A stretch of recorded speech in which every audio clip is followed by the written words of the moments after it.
Close your eyes for a moment. No, really, close them. Unless you're driving. In which case, please don't. Now imagine this. The version of you that you've been hauling around all day. Stressed, scrolling TikTok at 2 a.m., convincing yourself that tomorrow you'll finally start yoga. What if I told you that person isn't you? That might sound terrifying, like the beginning of a horror movie. It wasn't me. It was my evil twin Barry. But in Buddhism, it's not horror. It's liberation. The idea is simple, yet so strange. The self, the little me, in your head, might be more illusion than fact, like that one sock that always vanishes in the dryer. You think it's real, but it keeps slipping away. In this sleep story, I'll guide you gently through Buddhist philosophy, not as a dry lecture, but as a cozy journey.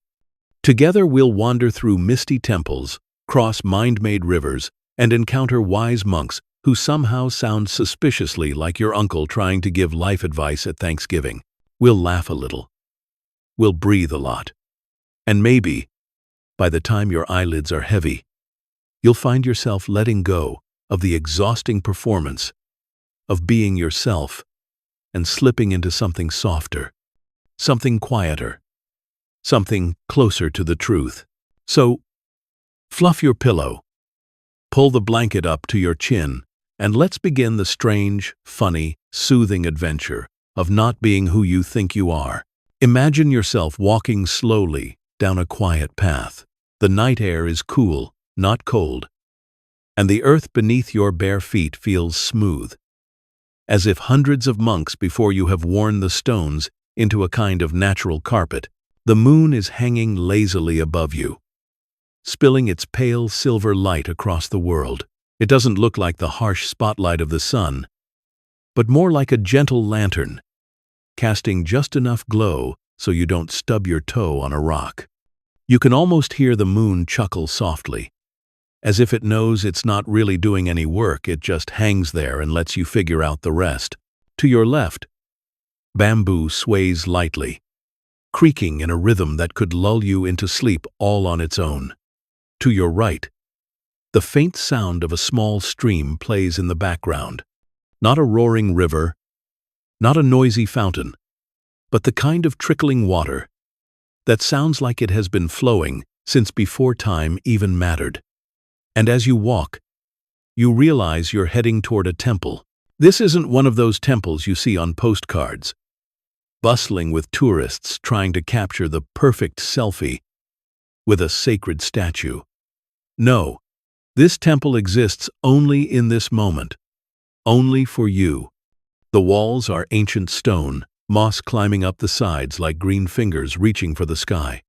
The wooden beams are worn smooth, not polished, not varnished, but softened by centuries of hands, prayers, and the occasional bored monk leaning against them when the chanting gets a bit too long. A set of paper lanterns flickers gently along the entrance, their light dancing in rhythm with the night breeze.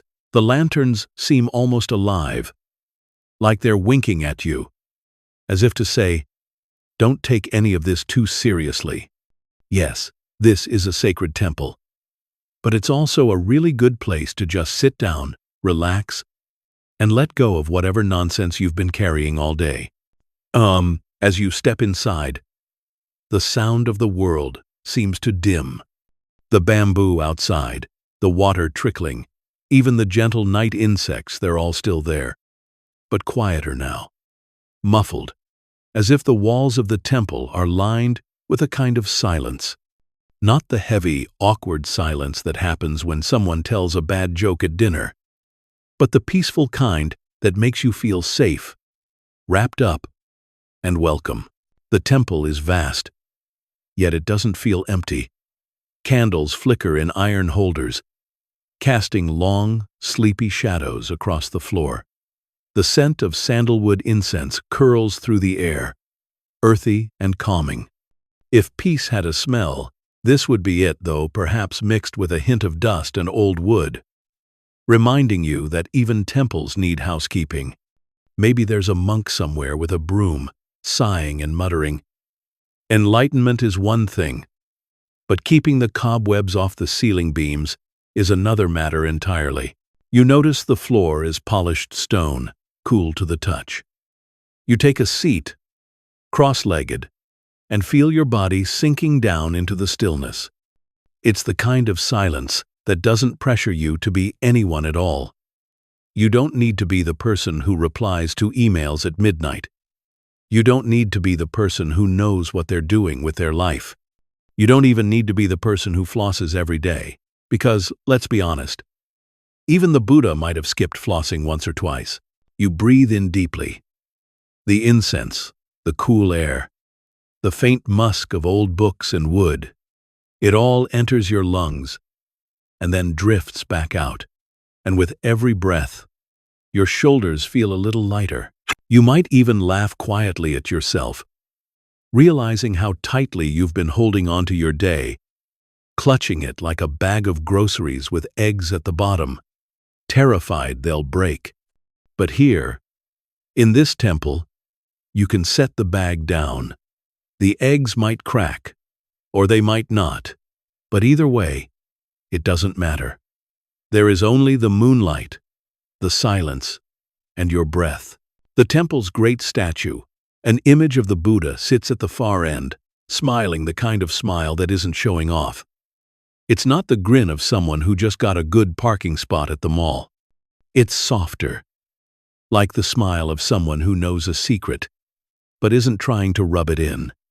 The secret, perhaps, that you don't have to solve everything tonight. You don't even have to solve yourself. You can just sit, just breathe, and just be. The atmosphere feels like a lullaby, sung without words. The moon outside slips its light through the windows, painting long silver rectangles across the stone floor. The night air moves slowly, drifting in and out of the temple, like it too is meditating. Every flicker of a candle, every whisper of bamboo, every distant cricket, they all seem to be in agreement. Relax. Rest. Nothing here is urgent. And as you sit in this temple, half dreaming, half awake, you might even begin to notice that the boundaries between yourself and this place are softening. The air doesn't stop at your skin. It flows in and out. The silence doesn't sit outside you. It seeps into you. The moonlight doesn't just fall on the floor. It wraps itself gently around your shoulders like a blanket. For a moment, you are not just in the temple. You are the temple.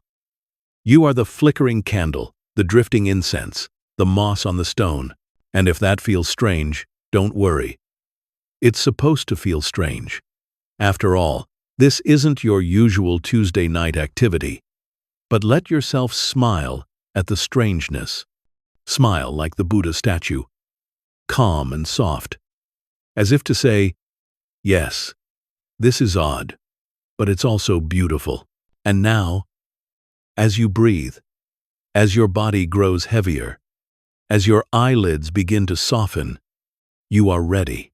Ready to step deeper into this dreamlike night, into this philosophy, into this journey where even your sense of who you are might dissolve into something quieter, freer, and more peaceful. Now that you are sitting in the temple, wrapped in moonlight and silence, we can begin to talk about something that at first might sound unsettling. The idea that you are not you, at least not in the way you think you are. In Buddhism, there is this core teaching called anatta. It means no self, which sounds like the kind of thing that could ruin Thanksgiving dinner if you brought it up. Imagine your aunt setting down her fork and saying, "So, you mean I'm not really me? Then who's been making all these pies?" But before we panic about the pies, let's slow down. Buddhism isn't saying you don't exist at all. It's not saying you're a ghost, or a hologram, or some kind of elaborate tax scam invented by the universe. It's saying that the way we usually think about the self, like it's this solid, permanent little me sitting behind our eyes, driving the body like a car. That idea is more illusion than reality. Think about it. Where exactly is this? You? Is it in your body? If so, then which part? Your hand. You can lose a hand and still be you. Your leg? Same thing. Your organs? Doctors can swap some of those out. And you're still you. Is it in your brain? Well, the brain is just neurons firing off electricity like the world's most tired light show. If you say, "That's me," then which neuron is the real you? The one that lights up when you smell cookies, or the one that makes you cry during sad commercials? And let's talk about thoughts. You probably had a dozen of them just while I was saying the word thoughts. One pops up. Oh, I should stretch my legs. Another arrives. Did I lock the front door? Then another barges in. Uninvited. Why did I say that embarrassing thing in 7th grade? These thoughts parade through your head like drunk party guests. But none of them stick around forever. They come, they go, they repeat sometimes. Sure, but they're not permanent. And if your thoughts are not permanent, then how can they define a permanent you? Buddhism suggests that what we call the self is more like a bundle of body, feelings, perceptions, thoughts, and consciousness. Imagine tying together a bunch of balloons, red, blue, yellow, green. From far away, it looks like one thing, one self-contained balloon creature. But when you get close, you realize it's just pieces tied together, each balloon bobbing on its own. And if one balloon drifts away, the creature is still there, though slightly different. The self, then, is not a single balloon. It's the bundle, and the bundle keeps shifting. Today you're tired. Tomorrow, you're full of energy. This morning you were annoyed at traffic. Now you're calm. Listening to a bedtime story about Buddhist philosophy. The bundle keeps changing shape, which means clinging to the idea of a fixed, permanent me is a bit like trying to grab smoke with your hands. No matter how tightly you close your fingers, it slips right through. And here's the funny thing. We spend most of our lives defending this slippery, smoke-like self. We build resumes for it, buy hair products for it, argue on the internet to protect its honor. And yet, if you pause for just a moment, you might notice that the self you're protecting keeps changing every second. The you who brushed your teeth this morning is already gone, replaced by the you listening now. It's like playing whack-a-mole with identity. By the time you whack one, another has already popped up. Does this sound bleak? Maybe at first. The idea of no self might feel like someone pulling the rug out from under your cozy sense of me. But Buddhism doesn't teach this to depress you. It teaches it to free you. Because if there is no permanent self, then you don't have to cling so tightly to every mistake, every embarrassing memory, every version of you that you wish you could erase. You're not stuck being the person who said something silly in 7th grade. That self is gone. Completely gone. Just like last night's dream, or last week's grocery list. Even the self you feel, now the one listening, perhaps chuckling softly at these words, that self is dissolving too, moment by moment. And strangely, that realization can be a relief. Imagine if your self were frozen forever, like one of those mannequins in a shop window, always smiling the same stiff smile, always wearing the same outdated outfit. It would be unbearable. Change, impermanence, no self, these are not curses. They are gifts. They let us move, adapt, soften, and grow. The monks often compare it to a river. You might say, "This is the Ganges River." But is it the same river today as it was yesterday? The water has flowed on, the banks have shifted, the fish have swum through, the rain has fallen, yet we still call it the same river. The self is like that.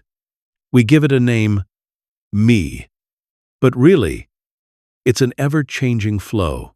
So when you hear the phrase anatta, no self, think of it less as a disappearance and more as a softening.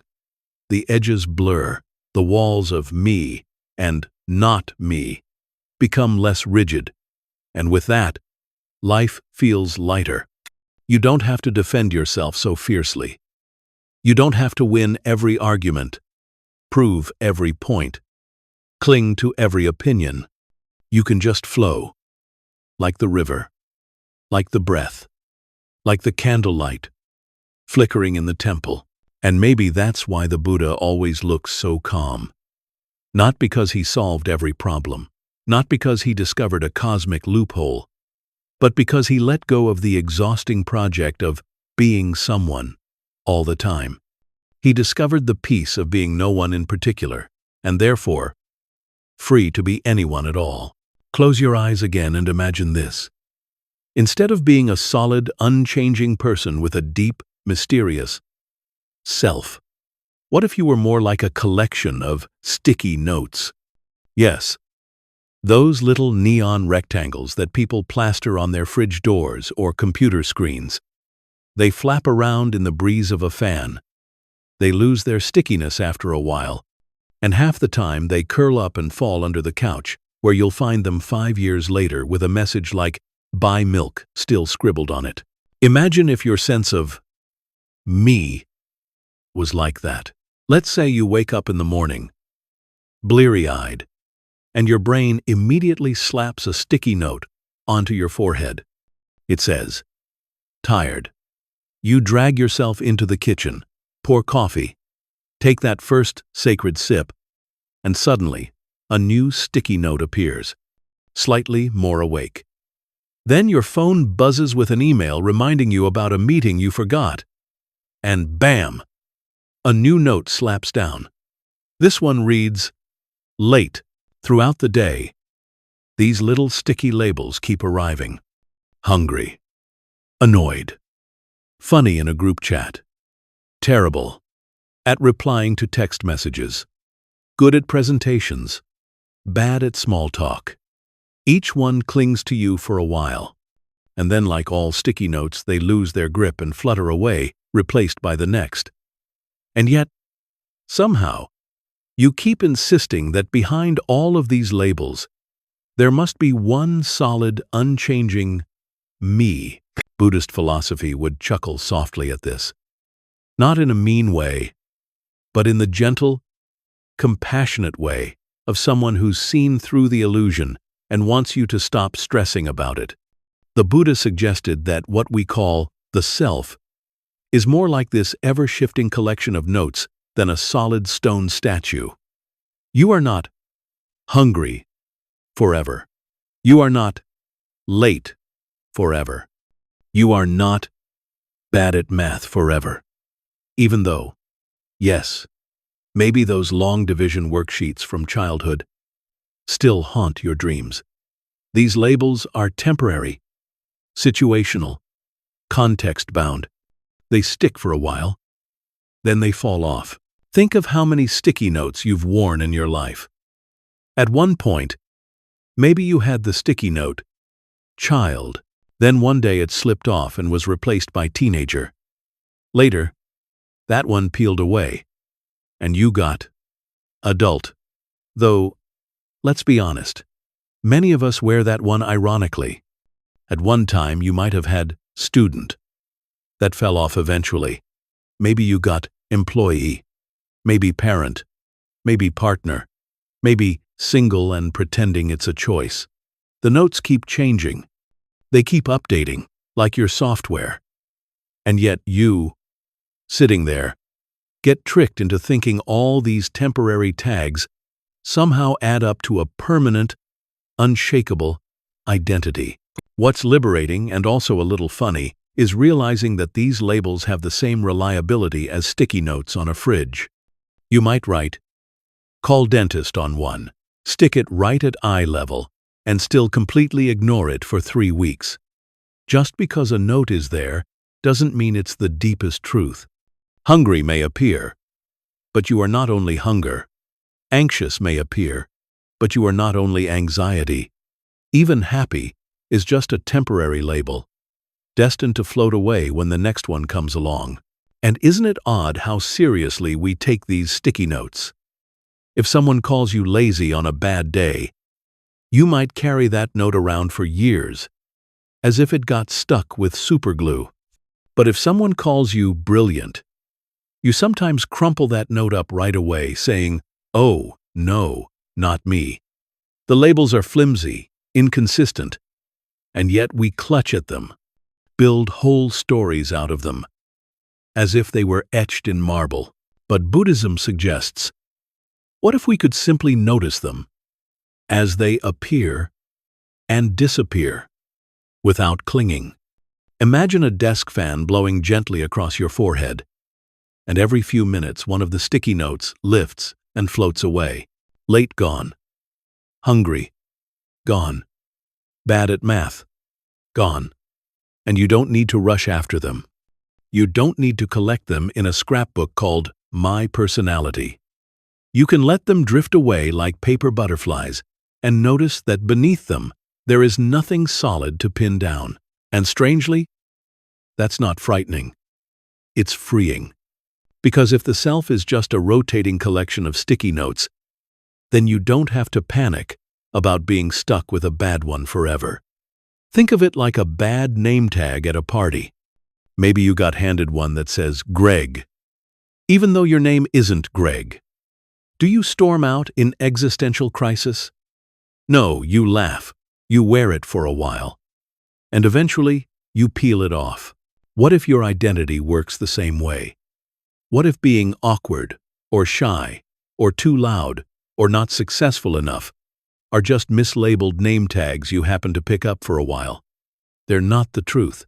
They're not you forever. They're just sticky notes. And sticky notes, as we all know, never stay stuck. So as you sit here, drifting between wakefulness and sleep, picture all the sticky notes you've been carrying around today. The one that said stressed. The one that said hungry again. The one that said trying my best. See them gently peeling off and floating away into the quiet temple air. See them landing softly on the floor like autumn leaves, and as the last one drifts off your forehead, feel the cool night air against bare skin. Free of labels, free of identity, free of the need to define yourself at all. Beneath all those sticky notes, you are spacious, open, and light. Not trapped by labels, not weighed down by temporary words. Just here. Just breathing. And if that feels like nothing, remember, in Buddhism, that nothing is the beginning of peace. Now let's imagine another picture. You're sitting quietly in your room, the moon still shining through the temple windows, the incense smoke curling like a sleepy ribbon, when suddenly a door creaks open. In walks your ego, and it's carrying boxes, lots of boxes. Because, you see, your ego isn't just an abstract concept. In this bedtime story, your ego is your new roommate. And oh boy, it's the kind of roommate who never pays rent on time, always eats your snacks, and somehow thinks its opinion is required on everything from your career choices to whether you should wear that shirt. The ego plops itself down on the couch and immediately starts talking. Hey, did you notice how awkward you sounded in that conversation earlier? Wow, everyone must think you're an idiot. Also, shouldn't you be working harder? And by the way, remember that embarrassing thing you said 3 years ago? Let's replay it in high definition right now. At bedtime, when you're trying to rest, this is the ego, the non-stop chatterbox. It's like having a roommate who follows you from room to room, narrating your life like a bad sports commentator. And there he goes, opening the fridge again, ladies and gentlemen. Will he find meaning in the leftover spaghetti? Probably not. But let's keep watching. Buddhist philosophy suggests that the ego is not your enemy, but it is also not your boss. It's just that annoying roommate, yammering away, thinking it's the center of everything. The ego says, "This is my stuff, my job, my reputation, my side of the couch." And if you listen too closely, you start to believe it. You start thinking that this noisy roommate actually owns the whole apartment of your mind. But let's be honest. Does it? The ego's furniture is shabby. Its taste in decor is questionable at best. It puts up posters on the wall that say things like, "Success at any cost," and "What will people think?" Posters that clash with the gentle moonlight and incense vibes of your temple room. The trick is not to evict the ego. That's nearly impossible. And honestly, it would probably sue you. The trick is to treat it like any other roommate. Acknowledge it, but don't take it too seriously. When the ego starts rambling at 2 a.m., you can nod politely and say, "Thank you for your input, but I'm going to bed now." When it insists you're not good enough, you can chuckle and reply, "That's your opinion, roommate, not the truth." You might even find a little compassion for it. The ego talks so much because it's nervous. It's insecure. It's like a roommate who throws loud parties just so people will think it's popular. Deep down, it's frightened of being ignored, frightened of vanishing into silence. So it fills the air with chatter, hoping you'll never notice the emptiness beneath. But in meditation, and in Buddhist philosophy, we learn to notice that emptiness. We see that beneath the roommate's constant noise, there is a vast, quiet space. A silence that is not empty in a scary way, but empty in a peaceful way. Like an apartment after the party ends. The clutter's still there, but the air is finally clear. The music is gone, and you can breathe. So, as you sit in your temple tonight, drifting further into stillness, imagine your ego roommate curling up on the couch, finally running out of things to say. Its chatter slows. Its voice grows softer. Maybe it snores a little. And you realize, you don't have to get rid of it. You just have to remember that its noise is not the whole truth. The ego is just a roommate. You, on the other hand, are the entire home, the walls, the roof, the windows, the quiet rooms filled with moonlight. You are much larger than the noise inside. You are vast enough to hold it all and still be at peace. Picture yourself standing by the edge of a river. It's night again, the same moon from the temple, now shining over moving water, turning it into silver ribbons that stretch and curl into the dark. The current isn't rushing wildly like some Hollywood action scene where someone is about to go over a waterfall. No, this river is calm, slow, deliberate.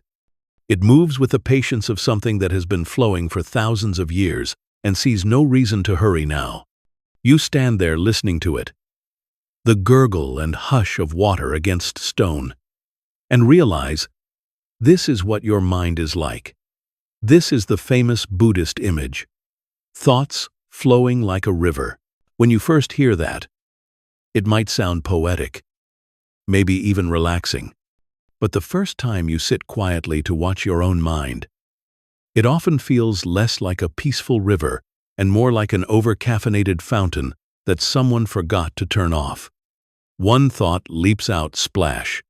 Did I pay that bill? Another shoots up, splash. What's for dinner tomorrow? Another bubble bursts, splash. Why did I say that awkward thing to my boss in 2019? It can feel like the river of thoughts is not flowing gently at all, but splashing you in the face with icy buckets of nonsense. But Buddhism insists, keep watching. Sit by the bank a little longer. Eventually, you'll see that even the most chaotic current has a pattern. A thought comes drifting by. It lingers a moment like a floating log, and then it drifts on.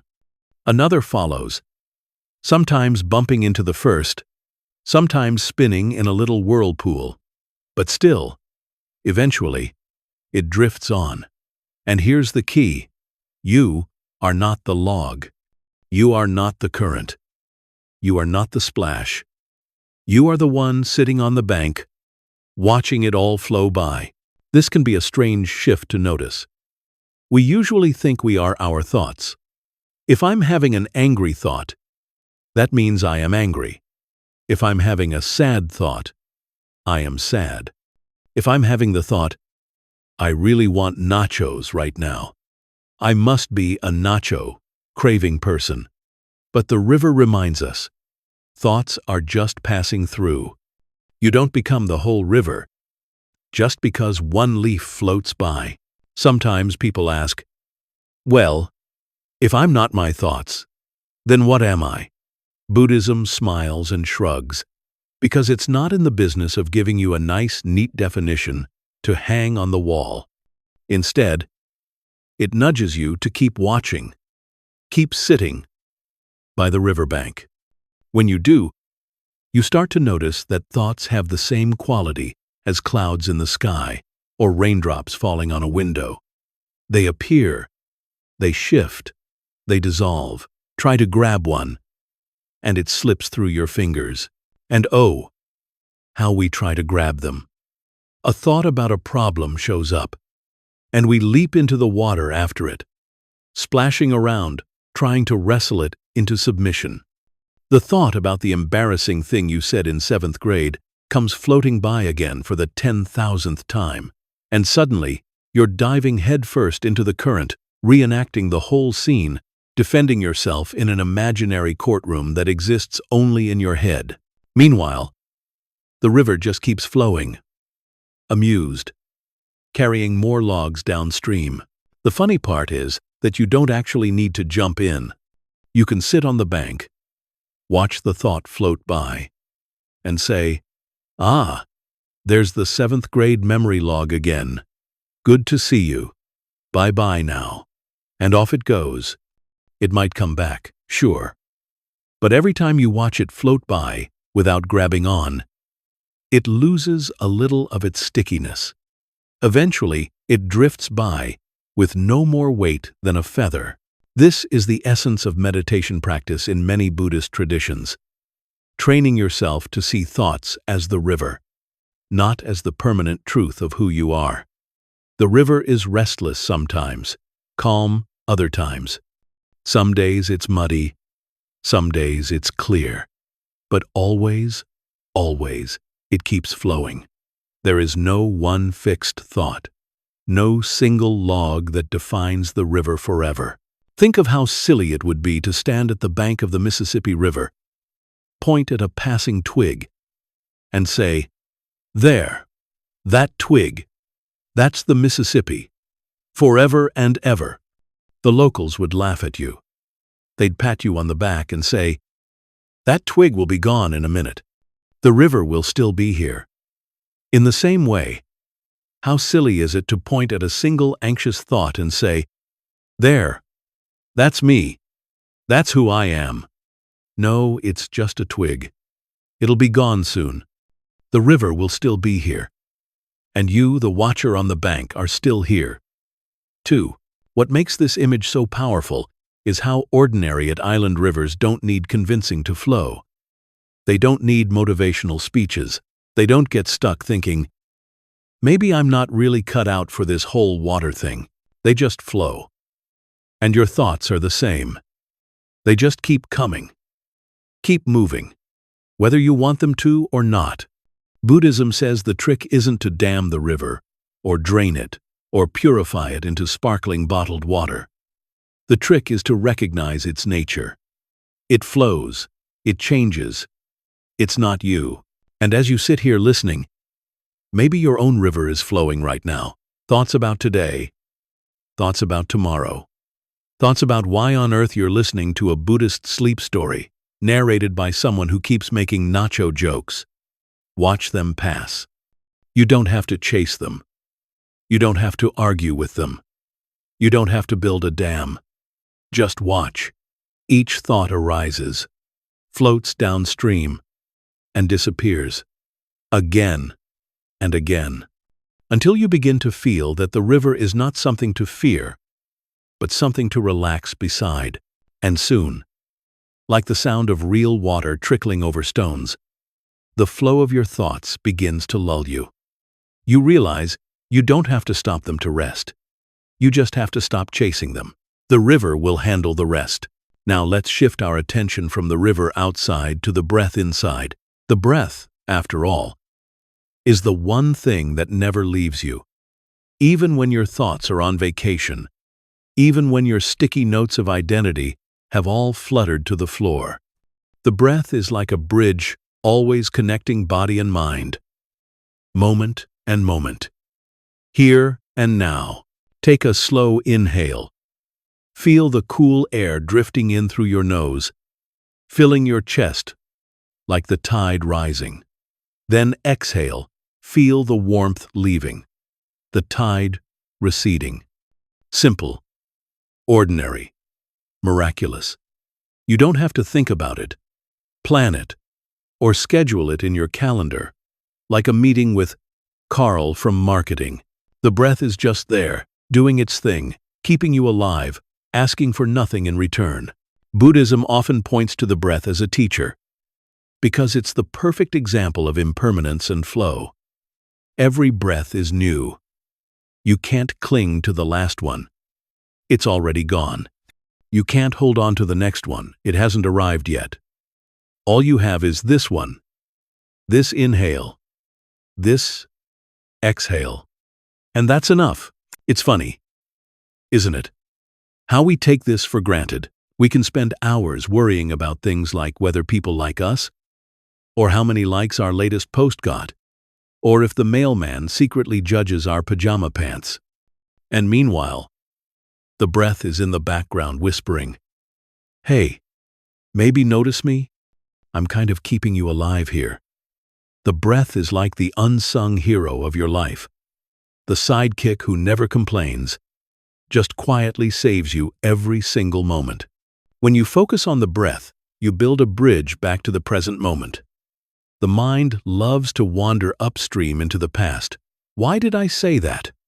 Or downstream into the future. What will I say tomorrow? But the breath only happens now. Each inhale is now. Each exhale is now. Following it gently is like holding onto the railing of a bridge while crossing over a deep, restless gorge. You don't have to peer nervously over the edge. You don't have to run, just step, breath by breath. And the bridge carries you safely across. And the best part is, the breath doesn't judge. It doesn't say, "Oh, that was a messy inhale, 2 points off." It doesn't care if you forget about it for a while. The moment you return, it welcomes you back like an old friend who never holds a grudge. "Oh hey," the breath says, "you're back. Great, let's keep going." This is why monks and meditators return again and again to breathing. It's not about becoming some kind of breathing champion, holding your breath longer than anyone else. It's about remembering that life is always happening in this simple rhythm, rise and fall, in and out. Every breath is a reminder that you don't need to solve everything right now. You just need to breathe. And then breathe again. And then again. As you listen now, notice your breath without trying to fix it. If it's shallow, let it be shallow. If it's deep, let it be deep. Imagine it as the tide of a gentle ocean brushing against the shore. The inhale rolls in, the exhale slides back out. Over and over. The waves never get bored. The waves never stop. They just keep arriving, keep retreating, in perfect, effortless balance. And here's a little secret hidden in the breath. It connects you, not just to yourself, but to everything. The air you're breathing in tonight might have been part of a pine tree yesterday, or a balloon at a birthday party a year ago, or the laughter of children playing outside. You inhale, and you draw the world into you. You exhale, and you give yourself back to the world. Every breath is an exchange, a handshake, a gentle reminder that you are not separate but part of a vast, breathing whole. So as you lie here, let your breath be your lullaby. Inhale, the moonlight. Exhale, the day's worries. Inhale, the quiet temple air. Exhale, the sticky notes, the chatter of the roommate ego, the endless logs on the river. Inhale, peace. Exhale, release.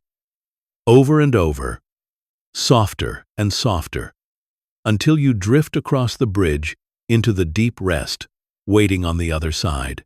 There is a word in Buddhist philosophy, anicca. It means impermanence. Everything changes, everything passes, nothing lasts. And at first, that sounds depressing, like someone just told you your favorite ice cream flavor will one day be discontinued, and there's nothing you can do about it. But impermanence is not meant to crush your spirit. It's meant to set it free. Think of something as ordinary as pizza. You buy a big box on Friday night, full of good intentions. You say, "I'll eat a couple of slices now, and the rest I'll save for tomorrow." Saturday arrives, and you open the fridge expecting a delightful reunion, only to find that the pizza has entered a different phase of existence. The cheese has hardened into a strange new mineral. The crust could be used as construction material. And somehow, the pepperoni looks like it's seen things no pepperoni should ever see. By Sunday, you wonder if it's safe to call it food at all. This is impermanence. Even pizza, the very symbol of comfort, does not stay the same. Of course, impermanence isn't limited to snacks. Every sunrise fades into sunset. Every flower eventually wilts. Every season gives way to the next. And every hairstyle you thought looked amazing in high school has already faded into the embarrassing photo albums of the past. Impermanence is so obvious, so universal, that you'd think we'd accept it easily. But instead, we fight it. We try to hold on. We cling to people, to moments, to feelings, as if we could somehow freeze them in time. Buddhism teaches that this clinging is the real source of our suffering. It's not the change itself that hurts, but our refusal to let change happen. Imagine trying to hold on to a river with your hands. You scoop up some water, but it slips through your fingers. You panic, scoop up more, and again it escapes. Eventually your arms are tired, your shirt is soaked, and the river just keeps flowing anyway. This is what happens when we resist impermanence. We wear ourselves out, clinging to what cannot stay. But here's the surprising part. Impermanence is also what makes life beautiful. If nothing ever changed, imagine how unbearable that would be. Picture eating the same meal every day for eternity. Even if it was your favorite dish, say, macaroni and cheese after the 4-0th bowl, you'd probably start bargaining with the universe for a plain piece of toast instead. Change gives life flavor. It makes moments precious because we know they won't last forever. Think about laughter. A joke is funny because it surprises us, catches us off guard, then fades. Imagine if the punchline of a joke lasted forever. Someone says, "Why did the chicken cross the road?" And you're stuck in a permanent loop of laughter that never ends. At first it's hilarious, then it's exhausting, then it's terrifying. The beauty of a joke is its impermanence. It rises, it delights, it passes. The same goes for sadness.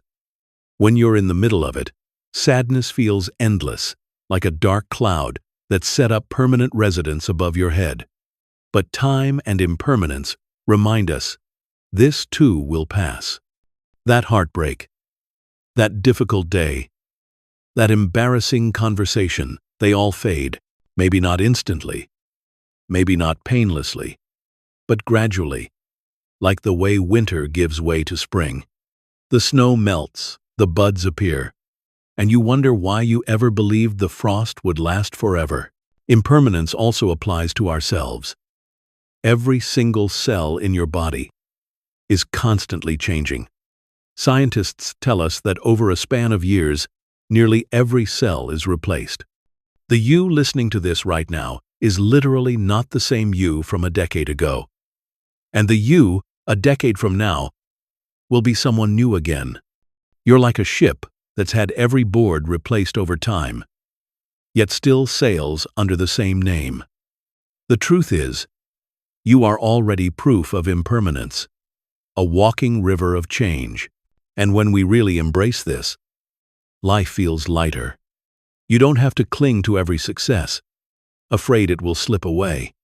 You don't have to be crushed by every failure, convinced it will last forever. Both are temporary sticky notes drifting downstream. You can enjoy the highs, endure the lows, and know they are both part of the endless dance of Anika. So as you lie here tonight, feel how impermanence works even in this moment. The breath you just took is gone. The thought you just had is already past. The sound of my voice moves into silence as each word fades behind you. This moment is never repeated exactly the same way. And isn't that oddly comforting? Because it means no matter how heavy today felt, it too has already begun to dissolve. Impermanence is not the enemy. It is the gentle reminder, whispered by the universe. Relax. Let go. Everything is flowing. Even pizza. Now that we've talked about impermanence, let's look at another playful side of Buddhist philosophy. The idea that much of our suffering comes from taking illusions too seriously. It's sometimes called the great cosmic joke, not because the universe is cruel and mocking us, but because life is full of absurdity. And we're the ones insisting on making it a deadly serious drama, when maybe, just maybe, it's closer to a comedy. Think about it. We humans spend years obsessing over how we look. We buy fancy clothes, put weird goop in our hair, frown at mirrors as if they're courtroom judges. But from a Buddhist perspective, all this is like carefully styling a sandcastle right before the tide rolls in. You get the hair just right, and then a gust of wind, or a surprise rainstorm, or just the passage of time undoes it. And yet, we go back the next day and build another sandcastle. The cosmic joke is not that the castle falls, but that we keep forgetting it always falls. Or think about money. People fight over it, hoard it, chase it, ruin relationships over it. But what is money?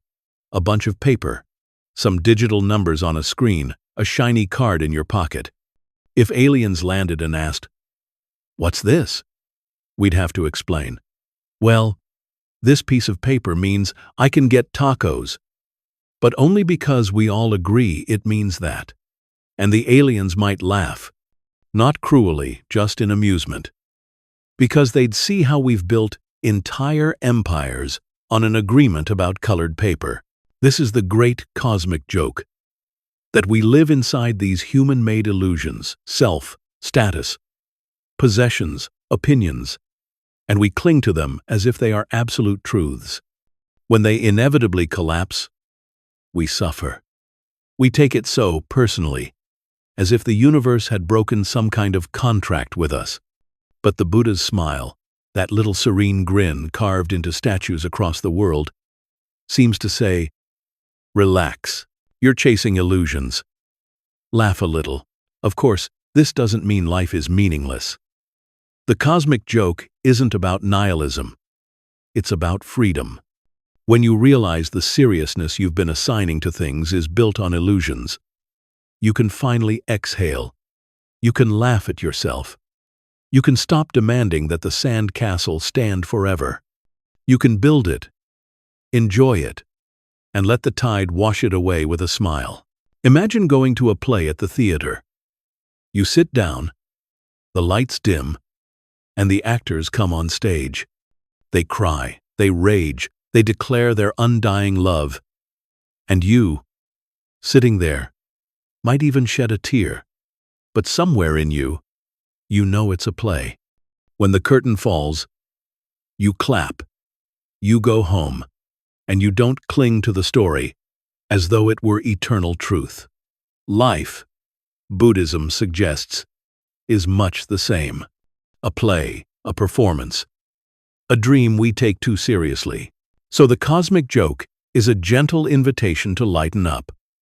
Yes, we still live, work, love, and lose.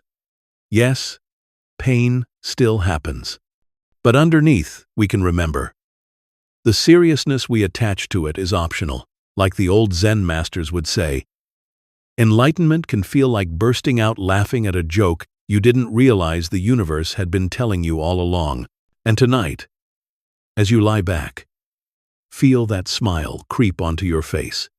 Not because everything is fixed, not because every problem is solved, but because maybe, just maybe, you see the absurdity a little more clearly. You see that you don't have to clutch your illusions so tightly. You can let them go, float off into the cosmic comedy, and rest. The Buddhists, with their talent for poetic metaphors, have long compared the restless human mind to a monkey, not the quiet kind you see in documentaries sitting peacefully on a tree branch. No, the mind is like the noisy, chaotic monkey that has just discovered a pile of bananas and a trampoline at the same time. It leaps, it screeches, it swings from thought to thought as if every idea were a vine dangling in the jungle. One moment, the monkey is thinking about what you'll eat tomorrow. The next, it's screaming about that awkward text message you sent 2 weeks ago. The next, it's fantasizing about living on a beach somewhere with perfect weather and no email. The monkey never sits still. When you try to meditate, the monkey makes itself especially known. You close your eyes, breathe in, and think, ah, silence. Then your monkey brain hops in. Silence? Really? Are you sure you locked the door? Oh, and don't forget that deadline tomorrow. Also, whatever happened to that kid you sat next to in 7th grade? You should Google them later. Actually, you're probably sitting weird right now. Maybe move your leg. Oh, look, we're thinking about nachos again. On and on it goes, scratching at your attention, demanding bananas of recognition. The funny part is, the monkey mind isn't malicious. It's not out to destroy you. It's just doing what monkeys do, jumping around, looking for fruit, making noise. The problem is that we confuse the monkey's chatter for truth. If the monkey says, "You're not good enough," we believe it. If the monkey says, "Everyone is judging you," we panic.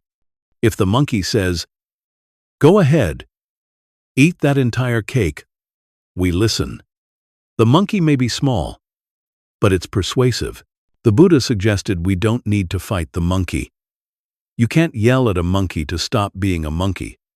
It just yells back louder. You can't lock it in a cage. It'll rattle the bars until you give up. Instead, the trick is to observe it with a kind of patient amusement. You watch the monkey swing, flip, chatter, and eventually tire itself out. You don't have to obey it. You just have to notice it. There's a kind of light-hearted compassion in this. Imagine the monkey as a roommate again. It's hyperactive, annoying, but also kind of cute. You can smile at it, knowing that it's not in control, even when it thinks it island. The monkey jumps up and down, shouting, "Worry about everything! Now!" And you, instead of panicking, say, "Thanks, monkey. I see you. I'll get back to breathing now." And slowly, the monkey calms. Buddhist teachers, sometimes give exercises for taming the monkey. Focus on the breath, or a mantra, or the sensation of sitting. Each time the monkey mind leaps away, gently return. No punishment, no scolding, just patience. Like teaching an actual monkey to sit still, not by yelling, but by giving it something to hold. Maybe a piece of fruit, maybe your calm attention. Over time, the monkey learns it doesn't need to leap so much. But here's the thing. The monkey never disappears entirely, and that's okay. Even the most enlightened beings admit the mind still has its chatter, still throws out random thoughts, like confetti. The difference is, they don't chase every piece of confetti like it's life or death. They let it fall. They smile at the monkey and move on. You might laugh at how accurate this metaphor is in daily life. Imagine walking into a room to do something simple, like grab a glass of water. But by the time you arrive, the monkey has already hijacked you. Water? Sure. But also, what about checking your phone? And oh, remember that email? And by the way, you should look up the history of spoons right now for no reason. 5 minutes later, you're scrolling through spoon trivia and wondering why you're thirsty. That's monkey mind at work. It helps to realize everyone has the monkey. It's not just you. Even monks sitting in caves have monkeys, both literal and mental. That's why the Buddha compared it to something universal, because he knew this restless quality of mind was built into all of us. You're not failing because your thoughts wander. You're human. You're just living with your monkey. And maybe, instead of hating it, you can learn to love it. The monkey keeps you imaginative, playful, curious. It's the reason you come up with funny daydreams or creative solutions. The goal isn't to silence the monkey forever, but to find balance, to know when to listen and when to smile, and let it swing without your attention. So as you rest here, notice your own monkey. Maybe it's whispering about tomorrow. Maybe it's shouting about the past. Maybe it's doing cartwheels just to show off. Smile at it. Thank it for its energy. And then gently, gently, let your breath guide you back to stillness, where the monkey finally curls up on a branch and naps. Buddhism is full of simple but profound teachings, and one of the most central is the middle path. The idea is that balance matters more than extremes. If the monkey mind is about chaos, the middle path is about harmony. It's the recognition that swinging wildly from one side to the other, overindulgence to harsh denial, obsession to apathy, only leads to suffering. But walking steadily in the middle, not too tight, not too loose, leads to peace. The Buddha himself discovered this lesson through trial and error. Before he reached enlightenment, he tried extremes. First, he lived a life of luxury, feasts and comfort, never going without. But he found it left him empty, unsatisfied. Then he went the opposite way, practicing harsh self-denial, starving himself, pushing his body to the brink. That didn't bring wisdom either, it just made him faint a lot. Eventually, he realized that neither indulgence nor denial worked. Balance was the way. Not too much, not too little, just enough. You can see how this applies in your own life. Think about exercise. Too little, and your body feels sluggish. Too much, and you can't walk the next day. The middle path is going for a jog, not running until your knees file for divorce. Or food. Too little and you're hungry, cranky, dreaming about pancakes. Too much, and you feel like a python that swallowed an entire goat. The middle path is a satisfying meal that leaves you nourished, but still able to move. Even music demonstrates this principle. Tighten a string too much, and it snaps. Leave it too loose, and it won't play a note. But tuned to the middle tension, the string sings beautifully. Life, the Buddha said, works the same way. Of course, We humans love extremes. We dive into new diets that cut out every food group. We binge-watch 10 hours of television, then swear off screens forever. We pull all-nighters, then sleep until noon. The middle path laughs gently at this and says, "Calm down. Find balance." And balance doesn't mean boring. It doesn't mean living a life of beige wallpaper and lukewarm tea. It means stability, the kind that allows joy without chaos. Imagine walking a tightrope. Too far left, you fall. Too far right, you fall. In the middle, you're free to walk, dance, maybe even juggle bananas if you're feeling confident. Even emotionally, the middle path applies. Too much attachment, and you cling so hard to people or things that you suffocate them. Too much detachment, and you drift away, cold and indifferent. The middle is love with freedom, care without control. The humor of extremes is easy to see. Picture someone saying, "I'm going to be the healthiest person alive." They start drinking nothing but kale juice. 3 days later, they collapse, begging for a cheeseburger. Or someone swears off shopping. Then one night at 2 a.m., they order 47 decorative throw pillows online. The middle path would have saved them both a lot of trouble. It's also about mental habits. Some people overthink everything, analyzing every detail, as if life were a PhD thesis. Others underthink, stumbling blindly into chaos. The middle path is thoughtful, but not obsessive. Reflective, but not paralyzed.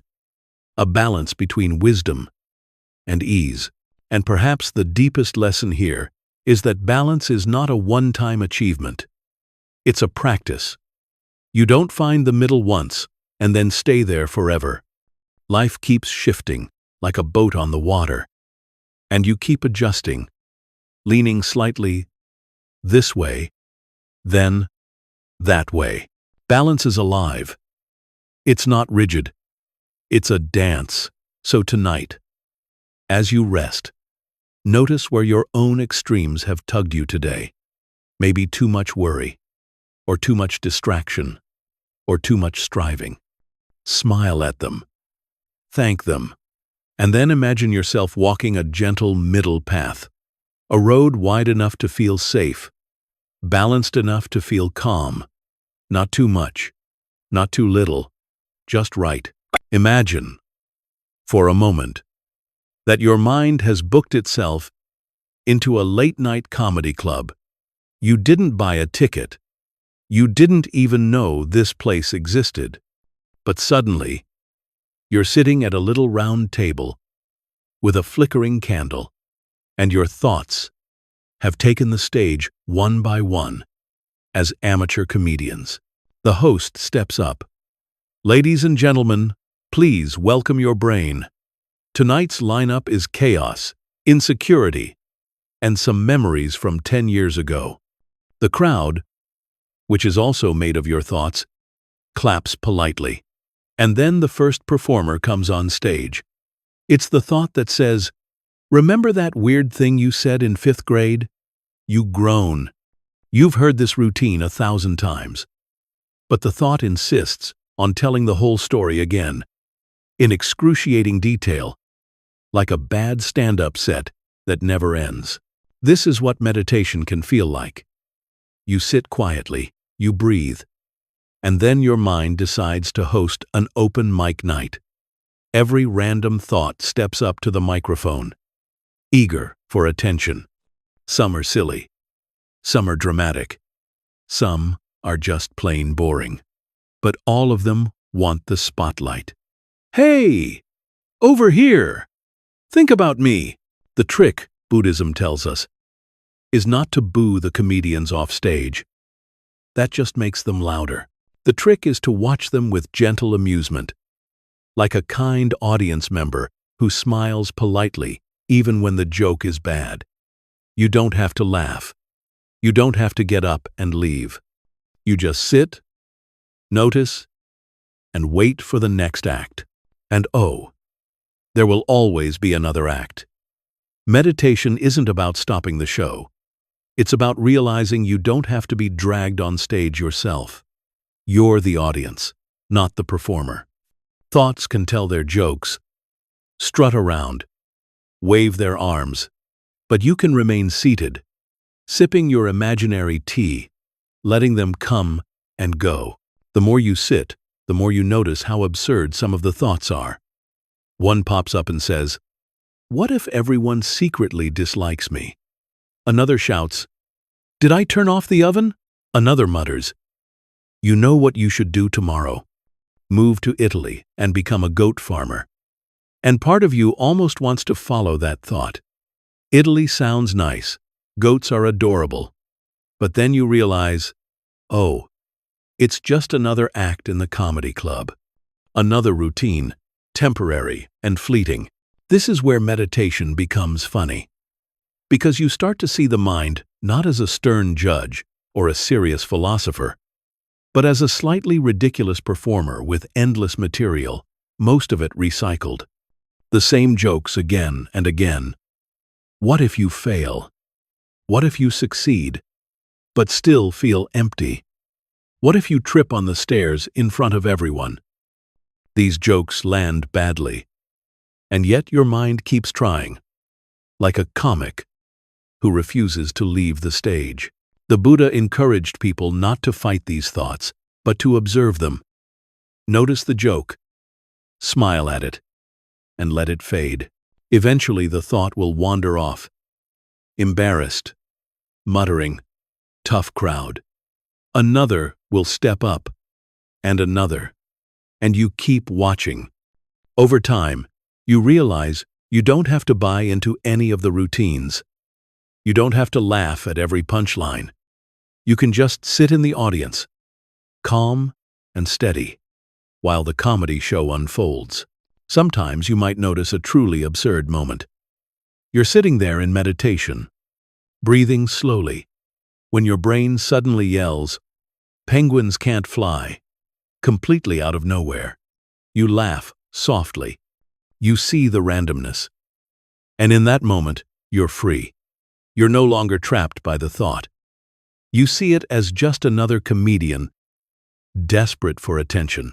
Meditation, then, is less about silencing the mind and more about becoming the kind of audience that doesn't get dragged on stage by every random act. You can appreciate the creativity, chuckle at the absurdity, and let the whole thing wash over you. Eventually, the comedy club quiets down, the lights dim, the thoughts grow tired, and you're left with silence. Not the heavy silence of boredom, but the peaceful silence that arrives when the performers finally leave the stage. And that silence, that's the sweetest part of the show. It's not dramatic, it's not flashy, but it's deeply restful. It's the moment when you realize you don't have to be entertained by your own mind. You can just be, just breathe, just sit. So as you rest tonight, notice the thoughts that pop up like open mic jokes. Notice their timing, their clumsiness, their desperation for your laughter. Smile at them, thank them, and let them fade. You don't need to heckle. You don't need to perform. Just sit in the audience, relaxed, knowing the show will end eventually, and silence will return. Now let's move into one of the most important teachings of Buddhism, the Four Noble Truths. The phrase alone might sound intimidating, like something you'd find carved in stone on a mountain, guarded by a wise monk with very long eyebrows. But the truths are not meant to scare you. They're meant to bring clarity and, oddly enough, comfort. The first truth is that life involves suffering. Not constant agony, not endless despair, but simply the fact that things don't always go the way we want. Sometimes they hurt. Sometimes they disappoint. Sometimes they surprise us in painful ways. You could call it suffering or stress, or simply the uneasiness of being human. It's that moment when your ice cream cone falls on the ground, or when you realize your phone battery is at 2% and you left the charger at home. It's also the deeper hurts, the loss of people we love, the ache of loneliness, the fear of failure. The Buddha wasn't trying to depress anyone by pointing this out. He was just being honest. Life has splinters. Pretending it doesn't only makes them hurt more. The second truth is that suffering has causes. It's not random. It's not punishment. It's not a cosmic prank. Suffering comes from craving, clinging, and resistance. We want things to last forever, but they don't. We want people to act exactly how we imagine, but they don't. We want pizza to stay fresh, but it doesn't. We cling to our ideas, our identities, our desires, and when reality doesn't match them, we suffer. The Buddha compared it to being shot by an arrow, and then shooting yourself with a second arrow by insisting, "This shouldn't have happened." The first arrow is pain. The second is resistance. Together, they hurt much more than necessary. The third truth is the one that brings hope. If suffering has causes, then suffering can also end. Not every stubbed toe, not every breakup, not every rainy day, but the cycle of suffering itself. The clinging, the craving, the constant grasping that makes life feel heavy, those can be released. Imagine holding a rope that's burning your hand. The suffering isn't in the rope itself. It's in the clinging. If you let go, the pain stops. The Buddha wasn't promising a life of perfect bliss with no challenges. He was showing that freedom is possible when we stop grasping so tightly. The fourth truth is the path. The Buddha didn't just say, "Well, suffering happens. Good luck with that." He offered a way forward, the eightfold path.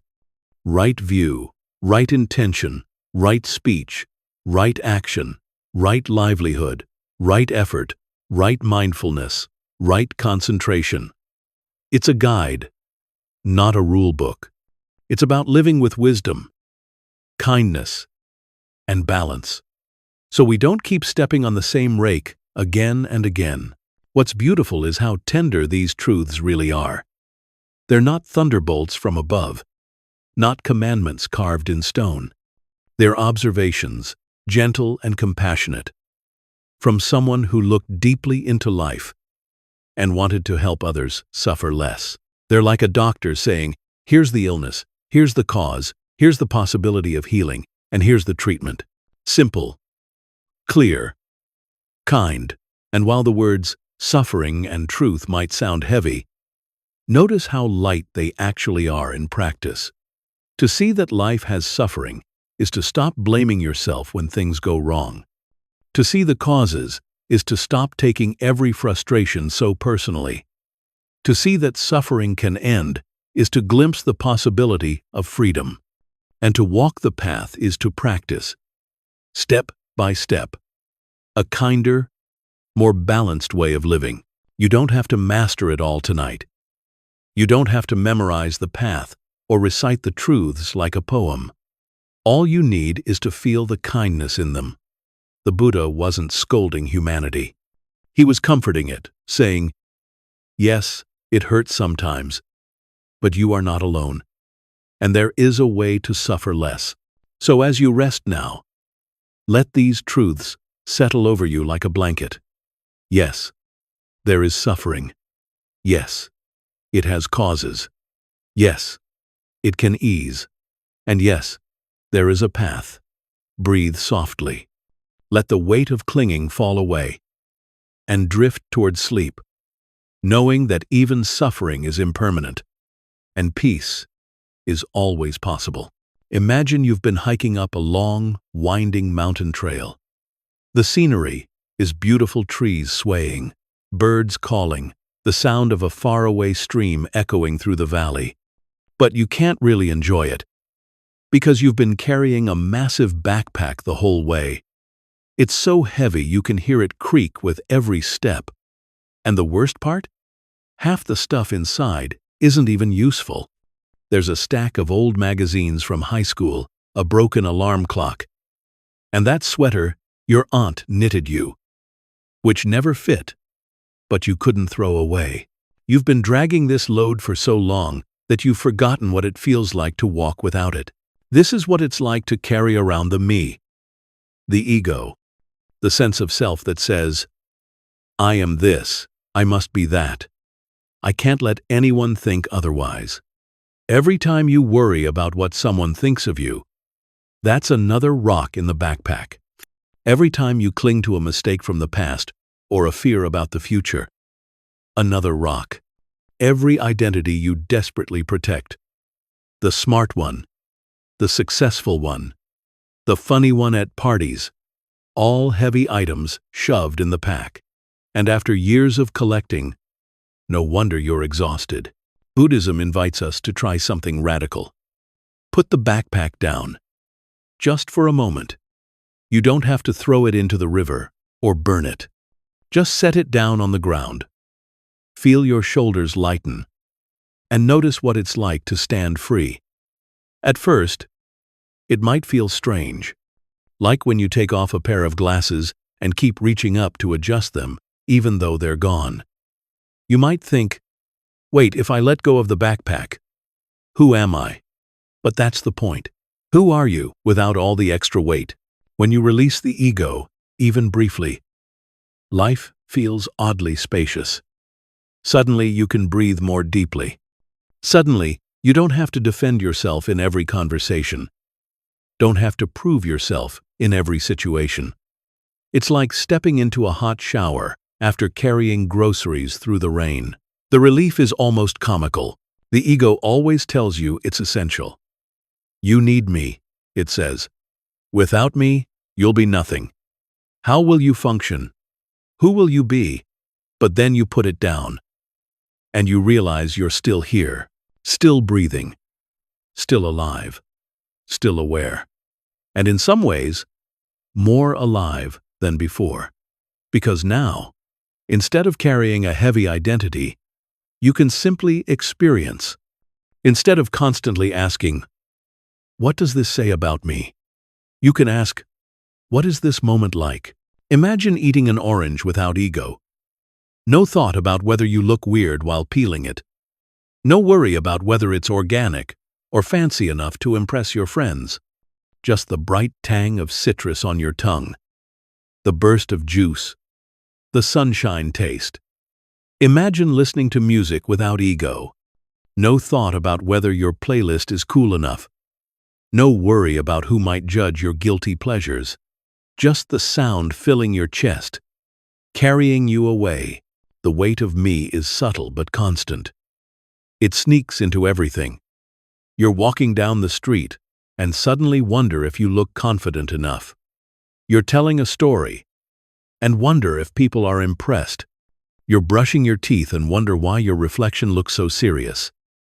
The ego is always whispering, always adding weight to the pack. But when you put it down, when you let go, everything gets lighter. Of course, it's not easy. The backpack has been with you a long time. Sometimes you put it down for a minute, but then you notice it looks lonely on the ground, so you pick it back up. Just for a little while. You tell yourself. Then 5 hours later, your shoulders ache again. The practice is simply to notice. Notice when you're carrying it. Notice when you can set it down. Notice how good it feels to rest. Over time, you realize something almost funny. The backpack was never who you were. It was just stuff. Stories, roles, ideas, fears. You are not the collection of items rattling inside. You are the one who can choose to carry them, or not. And that choice, that freedom, is the beginning of peace. So as you lie here tonight, imagine setting down the backpack. Feel the straps slip off your shoulders. Hear the soft thud as it hits the ground. Let your whole body sigh in relief. Without it, you are not less. You are not nothing.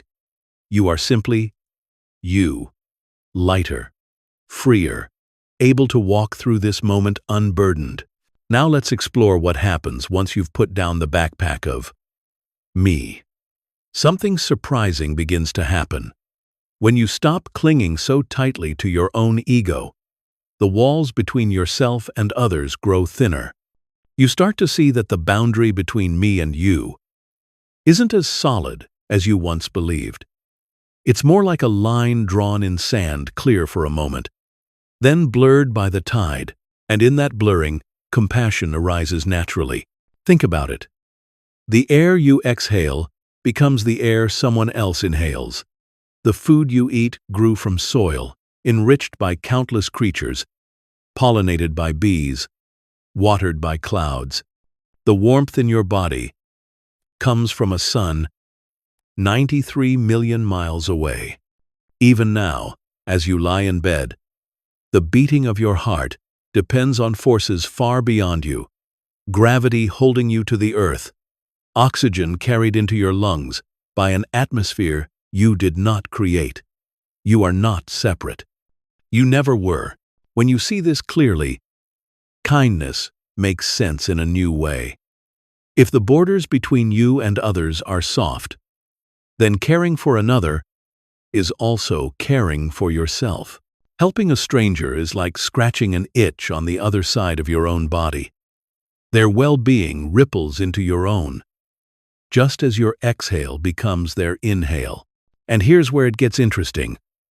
Compassion isn't just some noble moral duty, something you're supposed to do because it looks good. It's practical. It's logical. It's almost obvious. If we're interconnected, then hurting others eventually hurts us too. And helping others creates the conditions for our own peace. Imagine two hands of the same body arguing about whether to help each other. The left hand says, "Why should I scratch your itch? That's your problem." The right hand laughs and says, "But if I suffer, so do you. We're connected." So it reaches over, scratches, and both feel relief. That's compassion, without borders. This understanding can make you laugh at how silly our usual divisions are. We cling to identities, this nationality, that religion, this political side, that team, as if they are absolute. But at the deepest level, we're breathing the same air, drinking the same water, and walking the same impermanent earth. Fighting over whose air is better is like two fish arguing about which part of the ocean is more important. The ocean is one. The fish are just swimming.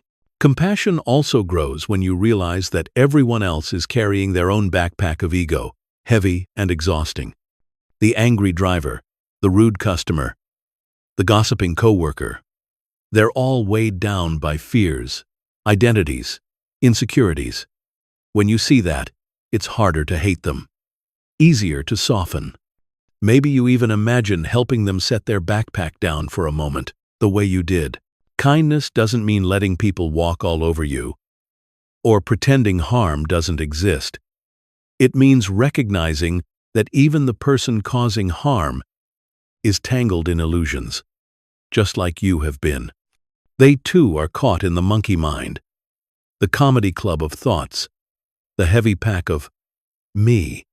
You don't excuse harmful actions, but you see through them. You see the shared struggle, and that softens your heart. And here's the secret gift. Compassion feels good. Not the shallow good of a quick compliment or a slice of cake, but the deep good of alignment.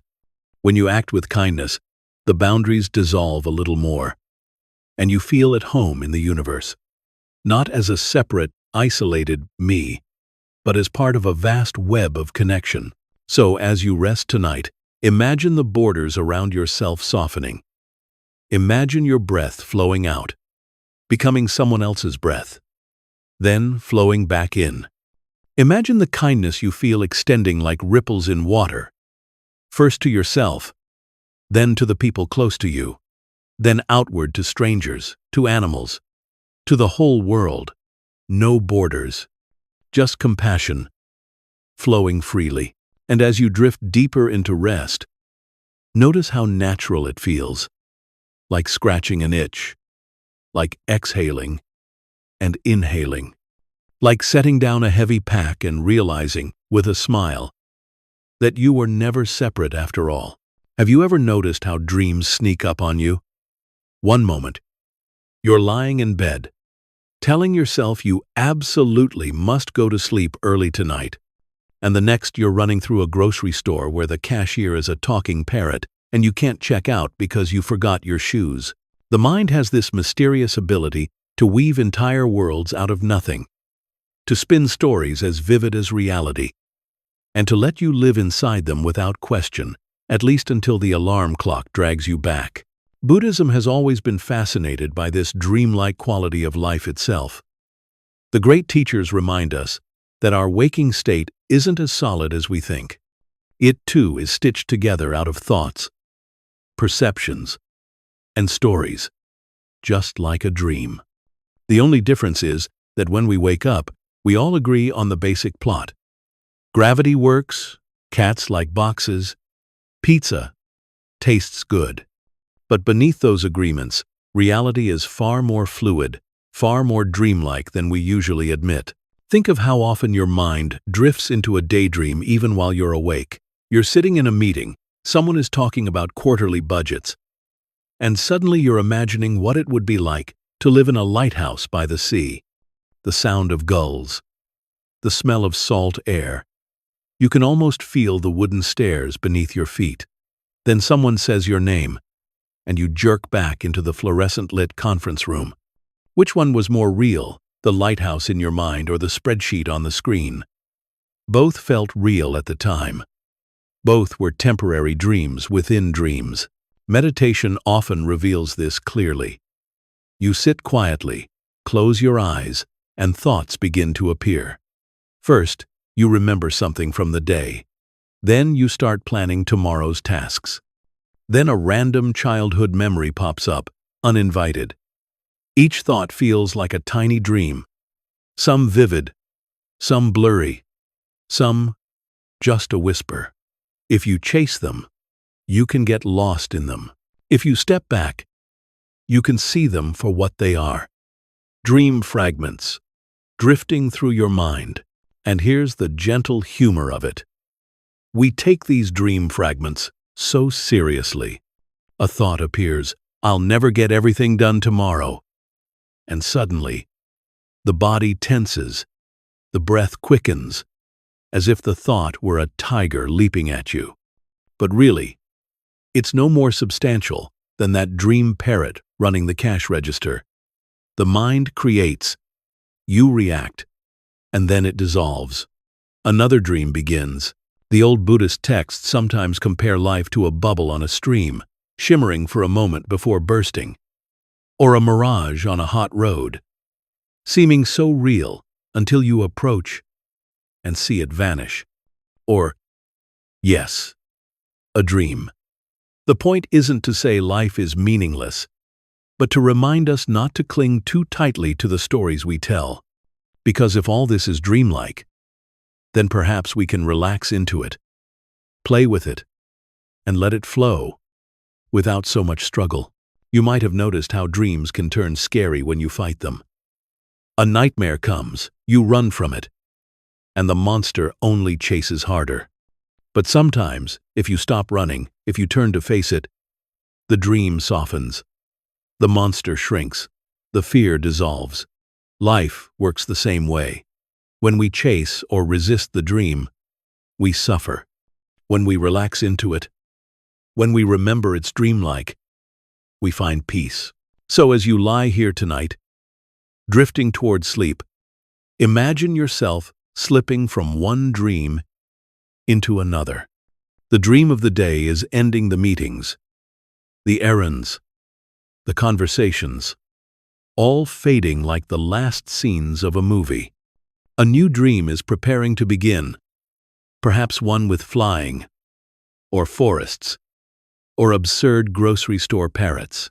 And in between is this moment, where you can watch the transition. Notice how it feels, soft, gentle, like stepping from one room into another, carrying nothing heavy with you. The body relaxes. The breath slows. The edges of thought blur. You realize you've been dreaming all day long, dreaming of who you are, dreaming of what you need to do, dreaming of your worries and your plans. And now you're simply exchanging one dream for another. Within dreams. Within dreams. Within dreams.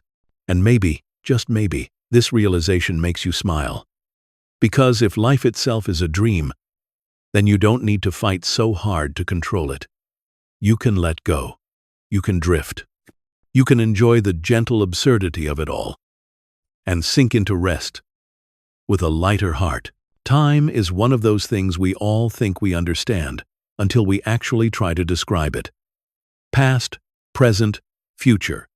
It feels so obvious, yet when you stop to look closely, it's slippery. The past is gone. The future hasn't arrived. The only thing that's truly here is this moment, right now. The breath moving in and out of your body. And yet, most of us spend our lives lost in times that don't exist. Think about the past. How much of your mental energy goes into replaying old scenes? Sometimes with nostalgia. Sometimes with regret. You lie awake at night, remembering a conversation you had 10 years ago, wishing you'd said something cooler. Or you revisit a happy memory, longing to step back into it. But no matter how many times you replay it, the past remains what it always was, gone. It exists only as echoes in your mind. Then there's the future. We project ourselves into it endlessly, worrying, planning, imagining. What if this happens? What if that doesn't happen?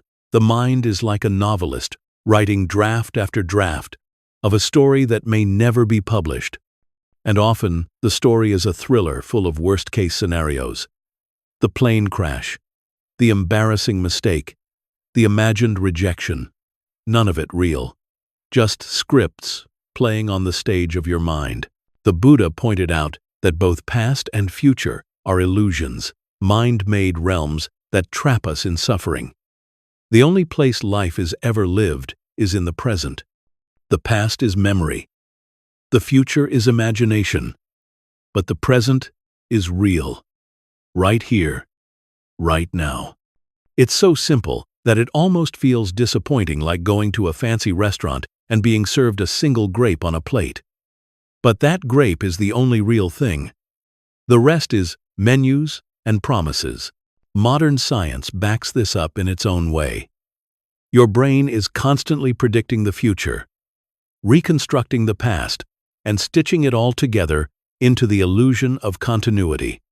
But if you pause, you'll notice life is always just this breath, this sound, this heartbeat, and then the next. The illusion of time is what keeps us restless. We regret what we can't change. We worry about what we can't control. And all the while, we miss the simple sweetness of now. It's like spending your whole vacation looking at old photos of past vacations and brochures for future vacations, without noticing the beach you're standing on. There's a story of a Zen master who was asked about the secret of happiness. He replied, "When I eat, I eat. When I sleep, I sleep." The student frowned. "But everyone eats and sleeps." The master shook his head. "Not everyone.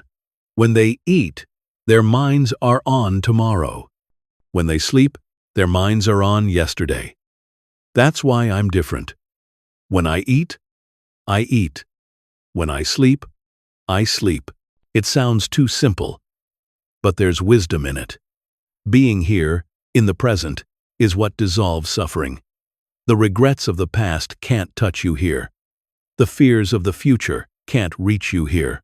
The present is like a quiet clearing in the forest, always available if you stop running long enough to notice. You might wonder, but don't I need the past and future to function? Don't I need memory and planning? Of course, But the problem isn't using them when needed. The problem is living in them as if they were more real than the moment you're in. Use the past to learn, the future to prepare, but then return home to now. This breath, this step, this sound.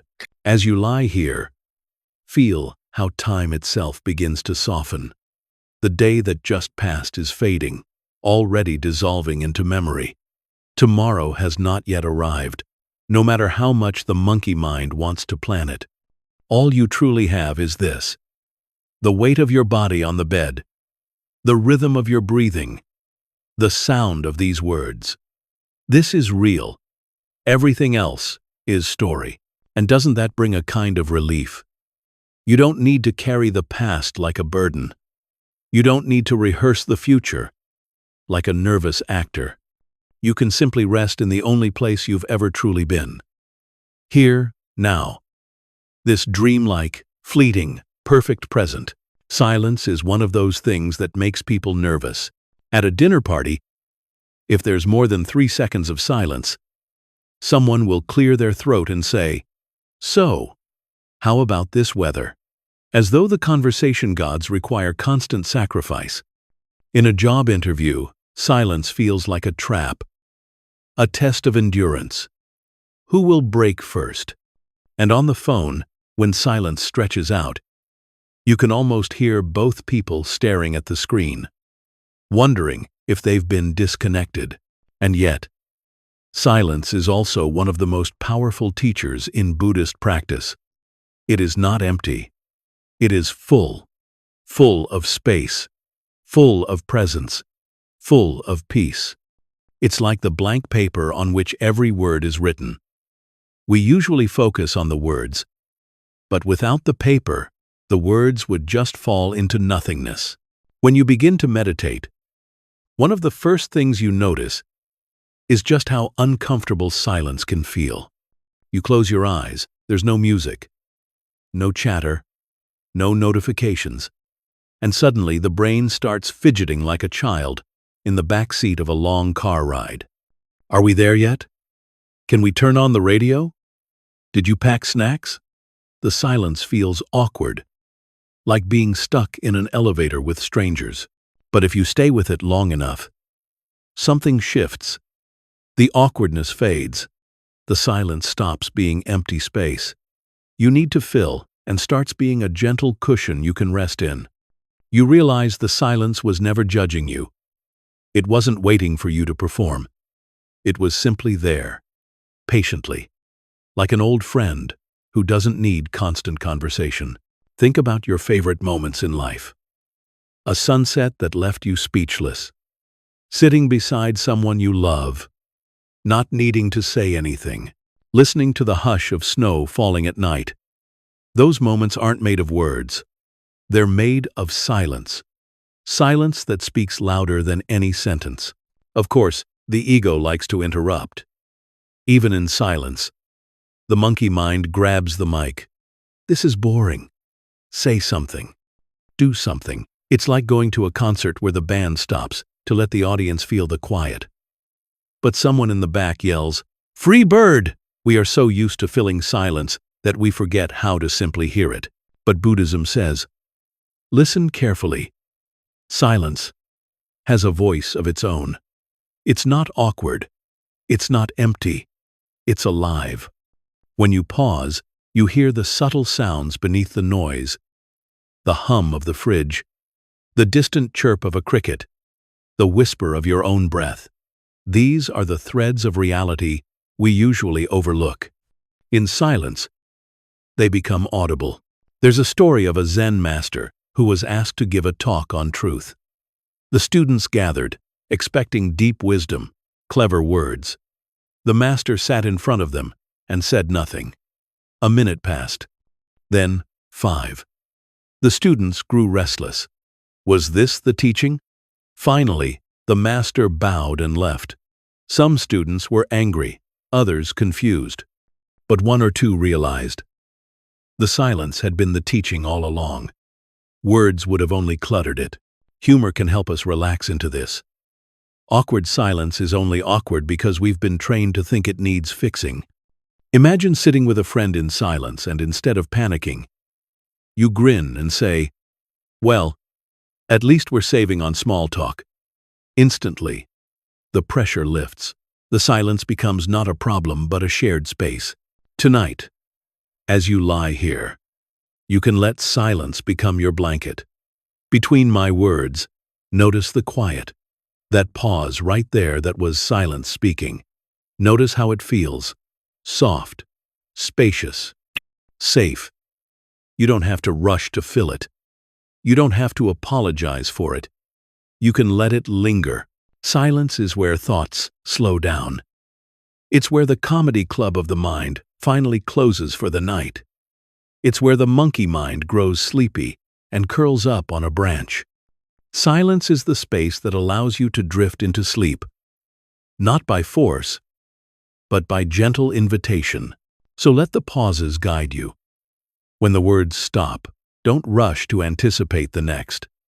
Let the stillness be enough. Feel how it cradles you, how it speaks in a language beyond language. This is not the silence of awkwardness. This is the silence of presence. And presence is always here, waiting for you to notice. Imagine lying in a field on a summer day, staring up at the sky. Clouds drift by, endlessly changing shape. One moment, you see a rabbit. The next, it looks like a dragon. A few minutes later, it's nothing but a blur of white dissolving into blue. None of the forms last.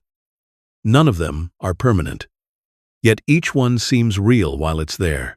This, Buddhism says, is what the self is like.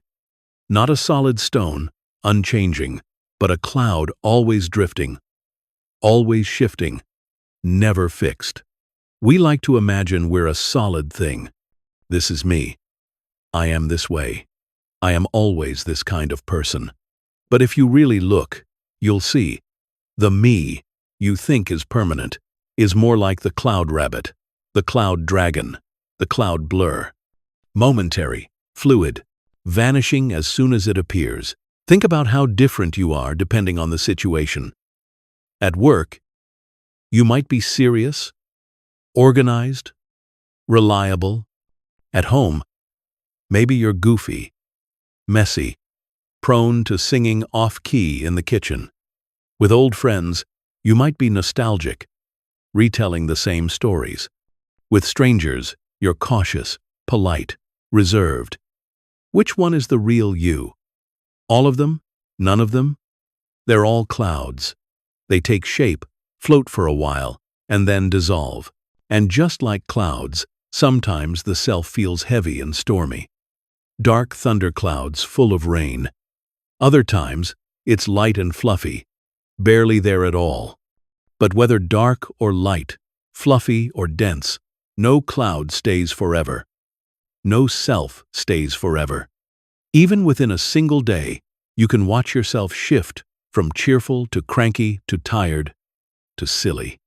It's like the sky hosting a constant parade of shapes. The problem is, we cling to one shape and insist it defines us. We say, "I am this cloud. This is who I am." But an hour later, the cloud changes and we feel lost. We think, "Wait, what happened to me?" But nothing happened. You were never fixed. You were always sky and cloud, shifting together. The beauty of this metaphor is that it brings freedom. If you are a cloud, then you don't have to stay stuck in one form. You don't have to be defined by yesterday's storm or tomorrow's haze. You can drift. You can change. You can let yourself be fluid. Think of how much suffering comes from trying to be permanent. We try to freeze ourselves, to hold on to one identity forever. But clouds don't freeze. They move. That's what makes them beautiful. Imagine a sky where one cloud just sat there forever, blocking the Sunday. That would be miserable. Thank goodness, clouds keep drifting. Even science backs this up. Every cell in your body is constantly replaced. Every thought is new. Every breath changes you slightly. The self is not a stone statue. It's a cloud. To cling to permanence is to deny the truth of the sky. Sometimes this truth can make you laugh. Because really, how serious can you be about defending an identity that keeps shifting like cotton candy in the wind? Someone calls you lazy. You think, am I lazy? Sometimes, yes. Sometimes, no. Depends on the cloud. Someone calls you brilliant. Again, it's true in some moments and not in others. Depends on the cloud. There's no need to clutch at praise or run from criticism. Both are just passing weather. And here's the deeper gift. If you are a cloud, then you are also the sky. The cloud is temporary. The sky is vast. The sky doesn't panic when a storm passes through. It doesn't cling to a fluffy shape. It simply holds them all, letting them drift. Beneath the changing forms, you are that sky open, boundless, patient. So tonight, as you drift toward sleep, imagine yourself as a cloud. See your thoughts as wisps of vapor, forming and dissolving. Feel your identity softening, changing, drifting. You don't need to hold on to anything tightly. You don't need to fix yourself into one shape. Let yourself be a cloud, gentle, impermanent, beautiful in motion. And behind it all, feel the vastness of the sky holding you, endless and calm. You've wandered far tonight. You've drifted through rivers of thought, sat beside flickering lanterns in a moonlit temple, listened to the monkey mind swing around, and even watched yourself dissolve like clouds in the sky. But before you move deeper into sleep, there's something important. Returning to the simplest, most reliable thing, you have your breath and your body. Your body has been waiting patiently for you all day. While your mind has been sprinting marathons, juggling sticky notes, and auditioning for comedy night, your body has been steady, carrying you, holding you, grounding you. It's easy to forget about it until it protests an ache in the back, a grumble in the stomach, a yawn reminding you it's time to rest. But right now, you can turn toward it, like a kind friend, finally giving someone the attention they deserve.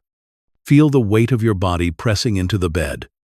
The mattress rises gently beneath you, holding you up without judgment. It doesn't care what you achieved today. It doesn't care what you failed to do. It doesn't even care if you flossed. The bed simply receives you. Notice the heaviness of your body, how gravity holds you close to the earth, as if the planet itself were saying, "It's okay. I've got you." Now, gently bring your attention to your breath, not forcing it, not controlling it, just noticing. Inhale, exhale. The rhythm is already happening, like a tide that never needed your command. Inhale, exhale. Cool air drifting in, warm air flowing out. The body knows what to do. It always has.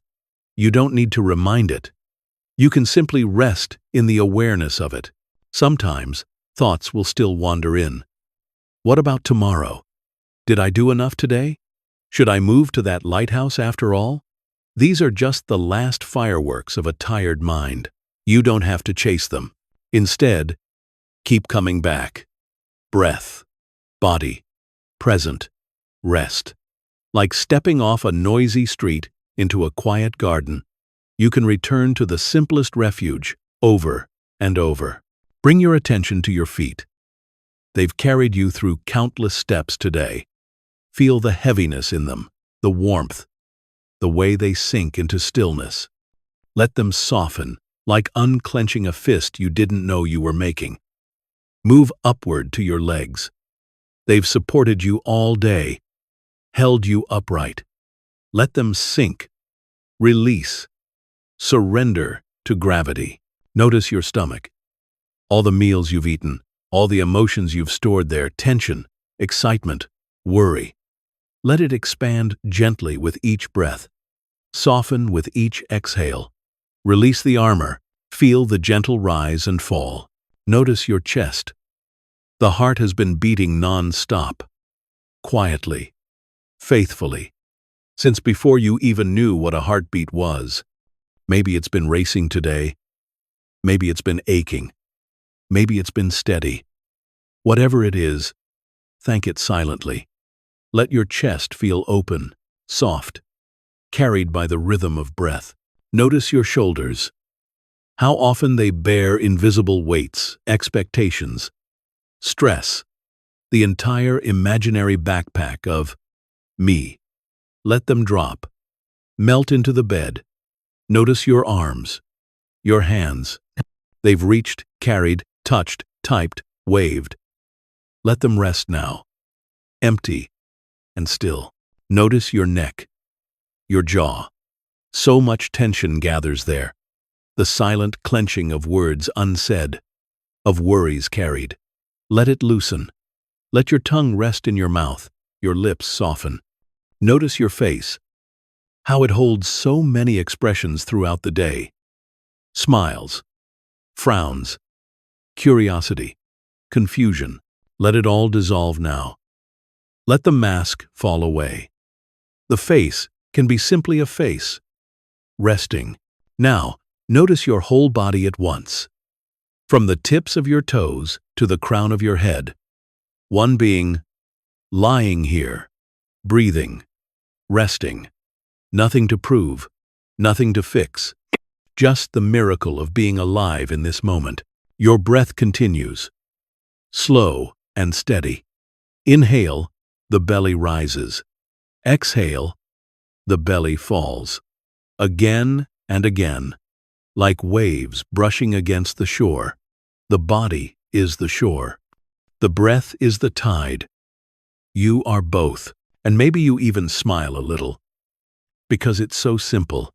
After all the complicated thoughts, the sticky notes of identity, the wild monkey chatter, the cosmic jokes, here you are, just a body, just a breath, just a being resting. And in this simplicity, there is peace. So, as you move toward deeper rest, stay with this grounding, breath and body, the anchor that never leaves you, the reminder that whatever dream comes next, you have always been carried here, supported, alive. And now we come to the end of our journey together tonight. You've traveled far through philosophy and story, through rivers and clouds, through monkeys and silence. You've seen how the self is not as fixed as you once believed, how time is softer than you imagined, how compassion flows when boundaries blur. And here, in this final moment, it's time to let all of it go and simply rest. So here is the closing blessing, whispered not as instruction, but as a gentle farewell. You are not who you think you are, and that's beautiful. All day long, you've carried labels. Maybe you've told yourself you're busy, tired, anxious, strong, weak, successful, behind. Maybe other people have given you labels too. Smart, lazy, funny, strange. Each one a sticky note, slapped onto your forehead, carried around until it loses its glue. But none of those are truly you. They're just passing words, passing clouds. You are not the sum of your achievements. You are not the weight of your mistakes. You are not your bank balance, your to-do list, your follower count, or your reflection in the mirror. You are not the story your mind tells on repeat at 3 a.m. You are not even the voice inside your head insisting, yes, you are. You are something quieter, softer, vaster. You are the space in which thoughts rise and fall, the sky in which clouds drift, the riverbank watching the water flow. You are not trapped in the shifting shapes of me. You are the openness that holds them all, and that openness is free. Isn't it funny how we spend so much energy trying to defend the little self, protecting it, polishing it, presenting it, when in truth, the most beautiful part of us is the one that doesn't need defending, the one that doesn't need recognition, applause, or approval, the one that's simply island. When you let go of who you think you are, something miraculous happens. You can rest. You can breathe. You can stop carrying the heavy backpack of ego. You can stop worrying about being right or wrong, impressive or disappointing. You can simply be a cloud drifting, a wave rising and falling, a breath moving in and out. And in that simplicity, you discover the beauty of existence itself.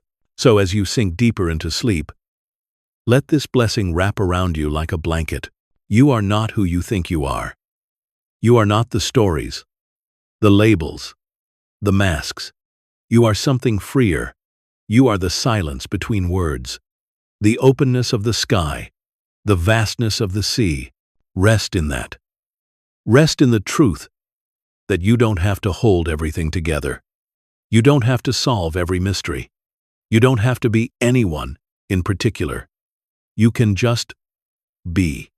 And being, in this moment, is enough. More than enough. May your sleep be peaceful. May your dreams be gentle. May you wake lighter, freer, closer to the truth of who you really are. Not the self you think you must be, but the spaciousness you've always been. And now, it's time to drift fully into rest. Sleep well tonight, and let your breath carry you gently into dreams. If you happen to still be awake, you can stay cozy and click on one of the 2 videos on your screen. Each one will guide you deeper into calm and peace. And if you'd like more soothing journeys like this, make sure to subscribe and join us again. For now, let go, rest deeply, and remember, you are not who you think you are, and that's a beautiful thing. Good night.